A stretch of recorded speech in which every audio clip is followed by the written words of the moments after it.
So, you want drama, color, and personality in a fish small enough to not bankrupt your electric bill? Well, welcome to Apistogrammas, the dwarf cichlids that look like they were designed by a committee of jewelers and chaos agents. Today, we're tier ranking these little aquatic divas, from the bulletproof legends your goldfish-killing cousin could keep alive, to the high-maintenance imports that require a chemistry degree and emotional support. Haha! Shout out to Dan's Fish, Imperial Tropicals, and Redfish Bluefish for actually stocking these bad boys. Let's get right into it. The Opal umbrella dwarf cichlid is one of those species that makes you stop mid-scroll when you see them online. The subtle iridescence of their scales gives off this light blue and lavender reflection that shifts depending on the angle and lighting. They're peaceful for an apisto, but their beauty comes with some baggage. Almost all of them are imported, which means they've endured a long journey before reaching your tank. That stress can make them delicate at first, so they need quiet, stable conditions to settle in. Once they're established, though, these fish are surprisingly tough. They can handle a pH range from between 6 to 7.2 and prefer softer water, but don't instantly crash if you're a little bit off. Keep temperatures steady between 78 and 82 degrees Fahrenheit, and they will reward you with consistent color and behavior. They like a well-planted aquarium with plenty of shaded areas and leaf litter, like those calm blackwater streams of the Amazon basin. Caves and small shelters are a must if you plan to breed them. Females get territorial when guarding eggs, though, so just a heads up. Feeding is simple. High-quality frozen or live foods like bloodworms, daphnia, and brine shrimp keep them in peak condition. They'll accept pellets once they're settled, but they show their best colors when they're offered a variety of food. Breeding can be slow with imports, but patience pays off. After a few weeks of good food and water stability, pairs form naturally. The female handles the fry while the male guards the perimeter. Their fry are hardy once hatched. A pleasant surprise for such a delicate-looking fish. Overall, we're going to give the Opal umbrella a C-tier spot, not because it's weak, but because of how hard it is to find tank-bred lines. If they were more available and domesticated, they'd easily rank higher. Gorgeous, calm, but a little too rare for their own good. Now, Apistogramma Inridae is one of the rarest and most demanding apistos in the hobby. It's a small, peaceful fish with elegant coloration. These muted tones of gold and green and gray that shimmer under soft light. They're calm in temperament, but incredibly particular about their environment. Soft, acidic water here is a non-negotiable. You'll want pH around 5.5 to 6.2, temperatures between 78 degrees Fahrenheit and 82 degrees Fahrenheit, and almost no hardness. These are blackwater specialists, so tannins from Indian almond leaves or driftwood can help recreate their natural habitat. Most Apistogramma Inridae in the trade are wild caught. That's the biggest challenge. They often refuse prepared foods, and they take some time to adapt. Live baby brine shrimp, grendel worms, or mosquito larvae are ideal for getting them feeding. Once they're comfy, though, some will accept fine pellets, but you can't rush that transition. Stability's everything with this species. Even minor parameter swings can set them back. Breeding them is possible, but it's extremely difficult. They tend to form loose pairs rather than tight bonds, and females are cautious about spawning. You'll need extremely soft water and a quiet tank with multiple hiding spots. If they do spawn, the fry are tiny and slow growing, requiring infusoria or some freshly hatched brine shrimp right from the start. Because of all this, very few hobbyists have long-term success with breeding them. So good luck. I will say, when they are stable, they're graceful, and they are very rewarding to watch. Little gentle swimmers that interact subtly with their surroundings. They're not flashy, but they carry a kind of quiet, natural beauty that experienced aquarists really appreciate. D-tier fits, not because they're bad fish, but because they're a specialist species. Too sensitive for most setups, too rare for beginners, and too gosh dang stubborn to breed easily. The gold red shoulder is one of those apistos that makes you second guess it's even freshwater. The metallic gold body and brilliant red patches on the upper flanks makes them look like a miniature tropical jewel. They're selectively tank bred, which helps a lot in terms of hardiness and adaptability, but they still prefer soft, warm water to really shine. Temperatures around 78 degrees and a pH of 6.5 are ideal for showing their full coloration. I'll warn you, these fish do have moderate temperaments. They're calm when alone, mildly territorial during breeding. Males are larger and more vivid, with long, trailing fins that display beautifully implanted tanks. The females, though plainer, are still striking with their yellow tones when guarding fry. They appreciate plenty of structure, driftwood, caves, and plants that break up those sightlines. Keeping them in pairs or harems reduces aggression and encourages breeding behavior. Their diet should be rich and varied. They do best on a mix of frozen bloodworms, mysis shrimp, and some high-protein pellets. Feeding these guys some live foods for a few weeks can really help condition them for spawning. Once the female picks a cave and spawns, she'll guard those eggs quite fiercely, while the males patrol nearby. And the fry are relatively easy to raise once free swimming themselves. The only real drawback to this fish is cost and availability. They're not common, and when you do find them, expect a premium price. That right there limits their accessibility, especially for newer aquarists. Still, they're hardy once settled, vividly colored, and endlessly photogenic. All them beautiful benefits earn them their B-tier rank for that beauty and the stability. Expensive, yes, but definitely worth it if you want a centerpiece fish that draws attention without constant worry. The fire red is what happens when color and stability finally meet. This strain of Apistogramma Agassizii is one of the most popular for a good reason. The reds are deep and they're saturated, often extending across the body and into the fins. Under some warm lighting, they look almost metallic, glowing with this gold and orange undertone. They're fully tank bred, meaning no import stress, no wild-caught adjustment issues, and more predictable behavior. And they do best in warm, slightly acidic water. Think pH 6 to 6.8. Temperatures between 78 and 82 degrees Fahrenheit, and they're active but not overly aggressive. Oh, and they pair well with small tetras, pencilfish, and the little dwarf catfish. Oh yeah. A planted setup with dark substrate really brings out those colors. Males can get a little territorial during breeding, but they're manageable if you provide multiple caves or territories. Fire reds are among the easiest apistos to breed. The female takes charge of the fry care, and under good conditions, you'll see multiple successful spawns per year. The fry grow steadily on some baby brine shrimp and microworms, and the parents rarely eat them once settled. And that reliability makes them a favorite for both breeders and display tanks. Diet should be a little protein heavy. Frozen and live foods are ideal, but they'll also accept high-quality granules. Their hardy nature and consistent color makes them a dependable showfish for intermediate keepers. While they're not rare, high-grade specimens can fetch solid prices because of how brilliant that red saturation can be.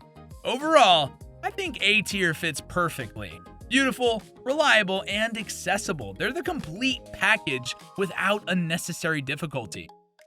Imagine a zebra and a neon light having a baby. That right there is the three-striped dwarf cichlid. Subtle, symmetrical, and classy. It has bold, horizontal stripes along its flanks and a hint of iridescence that shines when the light hits just right. They're not the flashiest fish, but they've got a steady charm that makes them a staple for aquarists who like natural, balanced-looking tanks. These fish do best in warm, soft water around 78 degrees to 82 degrees Fahrenheit with a pH near 6.5. They prefer shaded aquascapes filled with driftwood and dense plant, somewhere that they can establish small territories without all that open aggression. Males are slightly larger with extended fins and stronger coloration, while females turn bright yellow when breeding. They're moderately priced, though less available than the common Cockatoides or Agassizii varieties. Breeding is straightforward once they're comfy. Pairs form pretty naturally in groups, and once the female selects a cave, she will guard that mug fiercely.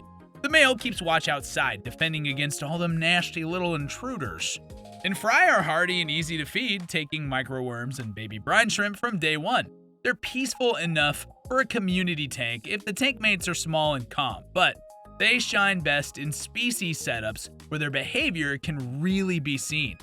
Feeding them a balanced diet of frozen foods and small pellets ensures steady health and growth alike.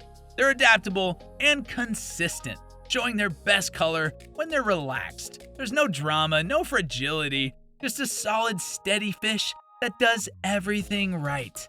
That's why they sit comfy in the B tier. They're not legendary, but they're the definition of reliable. The kind of fish you can trust to thrive and look great without all the endless fuss. And that is saying something. All right, bring it in for the undisputed king, the Cockatoo Cichlid. If Apistos had a brand ambassador, this would be it. These little dudes are hardy, adaptable, and ridiculously easy to breed. The raised dorsal fins that earn it the Cockatoo name are as eye-catching as they are expressive. Every flare and twitch communicates something.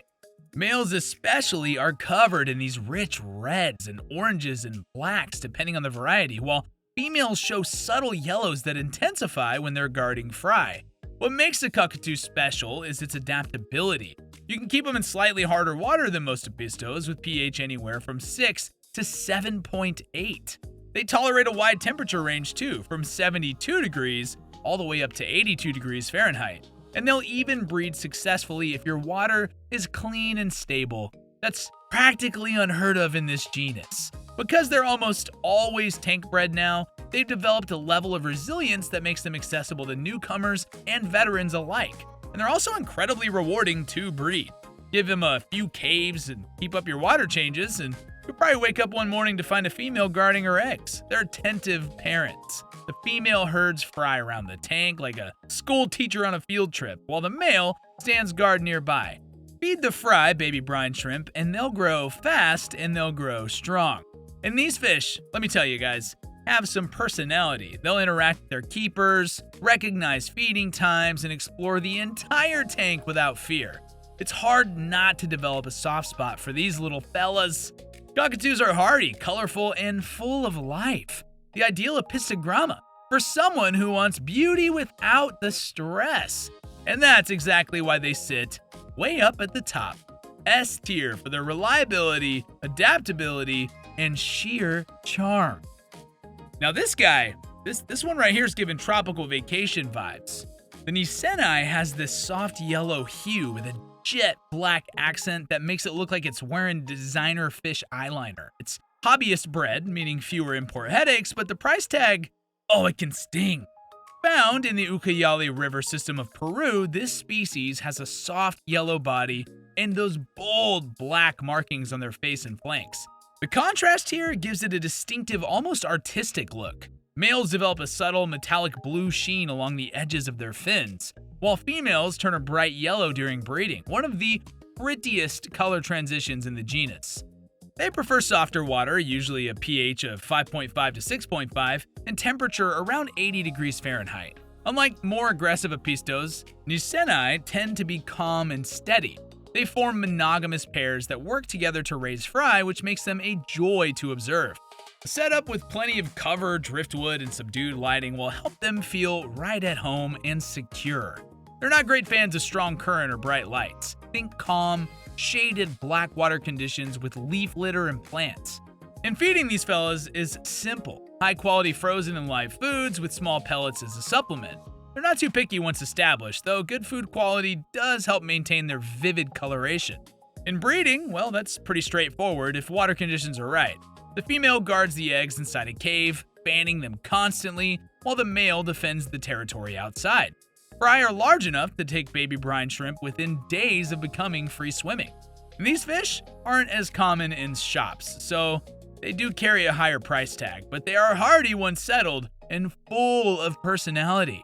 Their peaceful nature and unique color pattern makes them perfect for aquarists who value subtle beauty over flash. So, they firmly belong in B tier. Not the easiest to find, but one of the most rewarding to keep once you do. The strawberry dwarf cichlid looks like something straight out of a dream. Small, glowing red, and delicate as glass. Unfortunately, that means it's one of the most sensitive fish that you can buy. Wild caught in most cases, these Apistos come from extremely soft, acidic, black water environments where the water's almost pure rainwater filtered through decaying leaves. That makes them difficult to keep unless you can replicate those conditions. They need a pH between 4.5 and 6, GH close to 0, and temperatures around 80 to 82 degrees Fahrenheit. Any deviation can cause them to stress out. These fish don't respond well to commotion. They prefer quiet tanks with low lighting, minimal flow, and dense cover. Driftwood and leaf litter help release tannins, which stabilize those comfort levels. And they are shy at first, spending most of their time near the substrate or under cover, but eventually they'll relax and explore when they feel safe.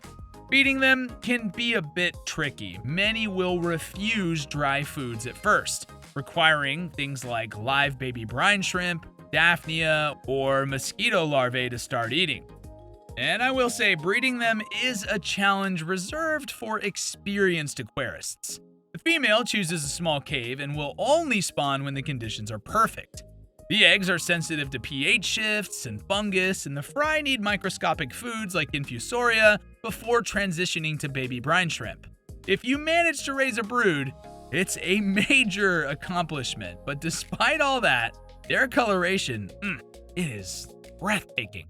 A deep reddish pink hue that glows softly under ambient light. They're peaceful, reserved, and unlike anything else in the hobby, but because of that fragility and strict water needs, we're gonna put them way down in the D tier. They are gorgeous, yes, but just too specialized to recommend outside of controlled, experienced setups.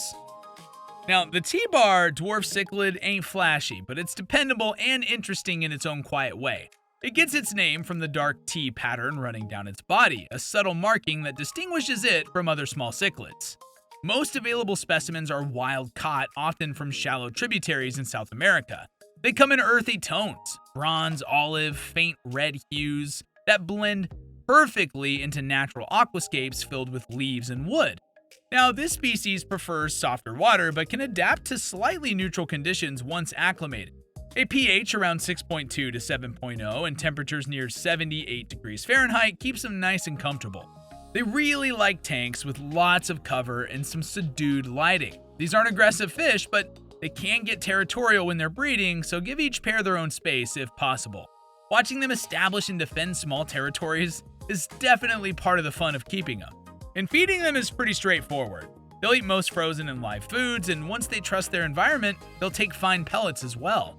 Condition them well with live foods if you plan to breed though. When they spawn, the female lays eggs in a small cave or under leaves, and both parents protect the fry. They're attentive and dedicated once the eggs hatch, which is always rewarding to watch. Because they're not bred often in captivity, availability is kind of a hit or miss. Some batches arrive in excellent condition and others less so. It depends very heavily on how they were handled during import. They're solid, resilient fish, but not widely distributed. So that is why they rest comfortably in C tier. Reliable, understated, and a pleasure for anyone who enjoys naturalistic tanks and patient fish keeping. Now this guy's a head turner. The blue flame variant is basically the female fish version of like Zendaya on a red carpet. Effortlessly stunning and rare to find. It takes the elegant body shape of the Agassizii line and adds shimmering turquoise and deep blue hues that glow under aquarium lighting. The males in particular are stunning. Elongated fins edged in neon blue with subtle golden undertones near the head. Females are smaller but still show these beautiful hints of color, which makes them one of the few Apisto strains where both sexes are truly display worthy. They're tank bred, which means you don't have to worry about the delicate acclimation issues that plague wild species. Still, they appreciate clean, soft water and stable conditions. A pH of around 6 to 6.8 and temperatures between 78 and 82 degrees Fahrenheit are perfect. They do well in planted tanks with open swimming areas, balanced by caves and wood for cover. Now, diet plays a big role in maintaining those colors. You're going to want a mix of high-quality frozen foods, micro pellets, and some live treats like Daphnia or blackworms to keep them in that tip-top form. They are generally peaceful, but they can show moderate territorial behavior during spawning. Breeding follows the classic Apisto pattern. Cave spawning, strong maternal care, fry are hardy, growing very quickly on baby brine shrimp. The only major drawback is their rarity, really. Blue flames aren't mass-produced, so finding a healthy pair can take time and cost a bit more than other strains. But their resilience and unmatched color payoff make them a favorite for collectors. They comfortably sit way up in B tier. Vibrant, reliable, and a fantastic balance of beauty and ease held back only by a limited availability. Apistogramma Baenschi, commonly called the Inca cichlid, is one of those fish that quietly wins over everyone who keeps it. It's vibrant, intelligent, and full of personality without being overly demanding. The males develop these deep golden tones with hints of electric blue around the fins, while females glow bright yellow during breeding. They stay small, usually under 3 inches, but carry themselves like much larger fish. These apistos are mostly tank bred these days, which makes them stable and adaptable to typical aquarium conditions. They're going to thrive in soft, slightly acidic water with a pH between 6 and 7.0 and temperatures around 78 to 82 degrees Fahrenheit. A planted setup with wood and rocks and leaf litter mimics their natural habitat and gives them plenty of cover. I mean, they don't really need a huge tank. A well-structured 20-gallon is enough for a pair or a trio. Now, they are peaceful towards tank mates of similar size, but they can get a little defensive when breeding. The female is an incredible parent, guarding her fry and keeping them close for several weeks. The male will help defend the territory, but they generally stay out of the way once the fry are mobile. Breeding them isn't complicated either. They'll spawn in a cave or under wood if well fed and comfy. Fry grow steadily, and they take baby brine shrimp from day one. Pretty nice.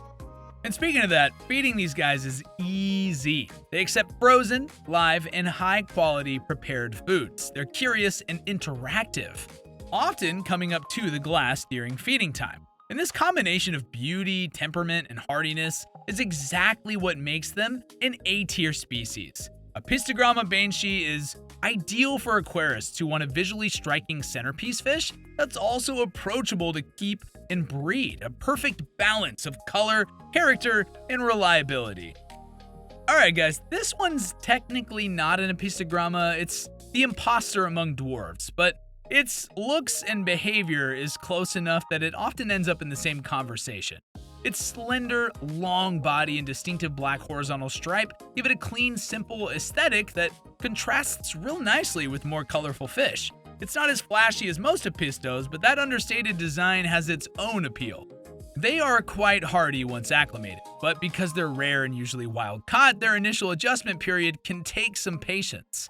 They prefer warm, soft water, pH between 6 and 7.0, and temperatures near 80 degrees Fahrenheit. A tank with plenty of driftwood, caves, and subdued lighting helps them feel secure. They're curious and surprisingly active for their size, exploring the lower sections of the tank with steady, deliberate movement. In terms of temperament, they're calm but confident. They can hold their own among small, peaceful species, but should not be housed with aggressive or fast-moving tank mates. Feeding them straightforward. They'll take frozen foods readily and often transition to pellets once settled. Live foods are always appreciated, and they help bring out those subtle iridescent highlights along their sides. Now, I will say breeding them is less documented than true apistos, but they display similar behavior: cave spawning, strong maternal instincts, all that stuff. The female guards eggs and fry closely while the male patrols the outer territory. Successful spawns are rare, mainly due to limited availability, but not because the fish themselves are impossible to breed. The black-striped dwarf cichlid lands in C tier, simply because of its unclear classification and that scarcity. It's beautiful, calm, and unusual. A great choice for experienced aquarists looking for something off the beaten path, but not a foundational species for most setups. Wild caught and proud of it. The Macmasteri has a rugged charm. I mean, they bring this nice old school energy to the tank. It's a species that's been in the hobby for decades and remains a favorite for its durability and its character. Males develop these striking red and orange markings across their face and dorsal fin with shimmering blue-green highlights on the body. And females are more subdued, but they turn that bright yellow when they breed. Now again, most specimens available today are still wild caught, so they often arrive a bit shy and reserved at first. Once they adapt, they become active and social, often exploring every inch of your tank. They do well in warm, soft to moderately hard water between a pH of 6 to 7.5 and a temperature of around 78 to 82 degrees Fahrenheit.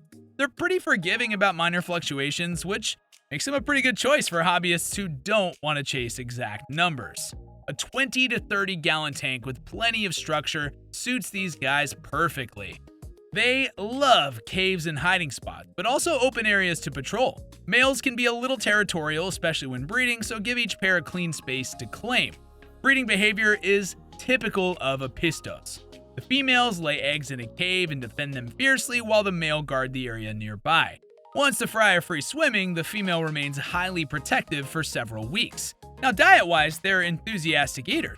Offer frozen and live foods like brine shrimp, daphnia, and bloodworms with pellets or flakes as supplements, and their activity level and curiosity will make them a blast to watch. They recognize their keepers quickly and are far more interactive than their wild reputation might suggest.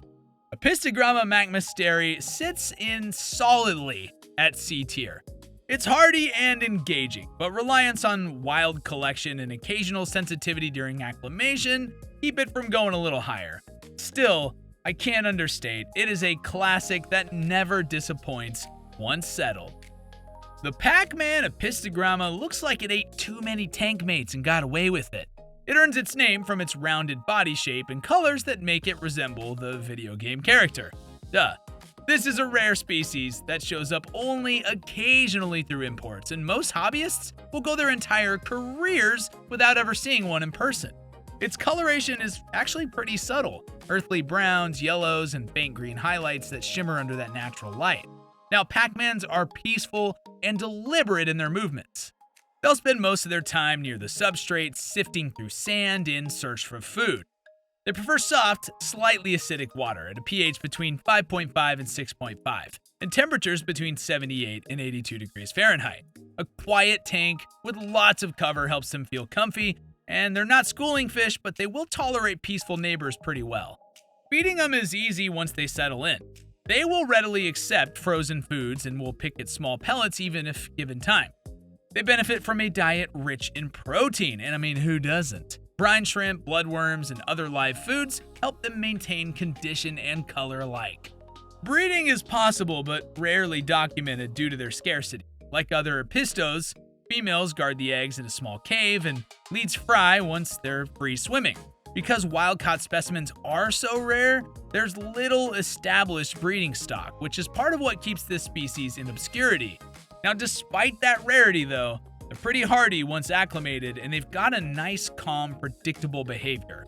Watching them sift sand and interact with their environment is mesmerizing. There's a gentle, methodical quality to how they move. Pacman Apistogrammas belong in the C tier. Not for the lack of quality, but because of how hard they are to find. They're a fascinating oddity, a hidden gem for collectors and advanced hobbyists alike. But that right there, folks, is the ultimate Apistogramma rundown, from S tier icons to D tier drama queens. Massive shout out again to Dan's Fish, Imperial Tropicals, and Redfish Bluefish for keeping the hobby alive with these gems. But how about you tell me below, which Apisto do you think deserves a higher tier? Drop your hot takes in the comments, and don't forget to like, subscribe, and hit that bell. Because next time, we're ranking something even more chaotic. We'll see you then.